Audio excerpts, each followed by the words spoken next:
Welcome back to the Sports News Analysis YouTube channel. My name is Mike. I'm continuing my NFL Draft team needs analysis. This video is for the Oakland Raiders. The Raiders, if you listen to this channel, you know I've not been high on the Raiders all year, but I think they've been a lot more competitive in a lot more games than I thought they would be heading into the season. I look at this as being a very big draft for them to really fill some glaring holes that they have, particularly on the offensive side of the ball, and look for them to maybe make a pretty big improvement here in 2014.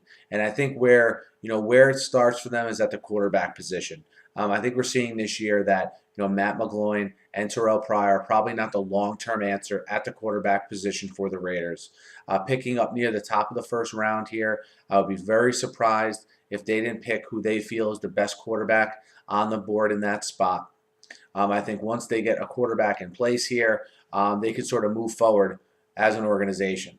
And, to go along with that quarterback, though, I do feel that they need to complement him with a wide receiver. And a wide receiver more in particular to be a number one, okay, as opposed to having Rod Streater or Denarius Moore filling that role. With that said, I think you've gotten a lot more out of Rod Streater and Denarius Moore than you probably could have even expected coming into this season.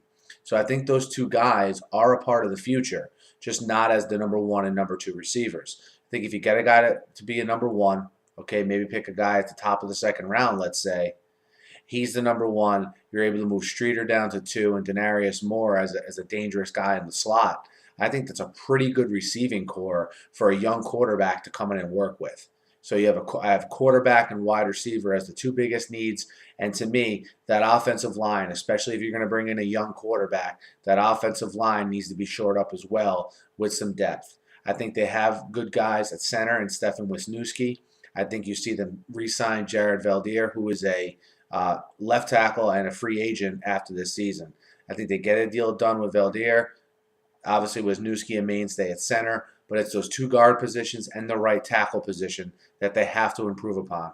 And they need bodies, they need depth, they need good players at those positions. So I wouldn't be surprised to see in the middle to late rounds of this draft the Raiders really stockpile offensive linemen because again they have Rashad Jennings figures to be the running back there next year with McFadden being a free agent. He's a good running back, and think if he had a quality offensive line and numbers he could put up.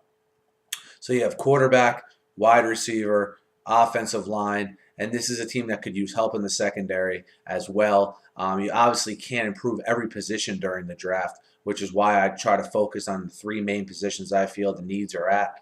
And that's where I see them right now for the Raiders. Again, on the offensive side of the ball, quarterback, receiver, offensive line. And, on defense, though, they do have to decide if they're going to re-sign Lamar Houston, defensive end, a very good defensive end, and a guy that's going to cost a pretty penny to bring back. We'll see if they bring him back as well, and that may affect who they draft and when they draft them here coming up. But let me know who you guys think, what you guys think are the biggest needs for the Raiders heading into this draft. Hit me up in the comments. Hit me up on Twitter at SNewsAnalysis. Be sure to subscribe to my channel, guys. I'm doing these needs analysis for all 32 teams, okay? Covering the draft wall to wall, the playoffs wall to wall, and also the NFL offseason as a whole. So be sure to subscribe. Thanks for listening. Have a great night.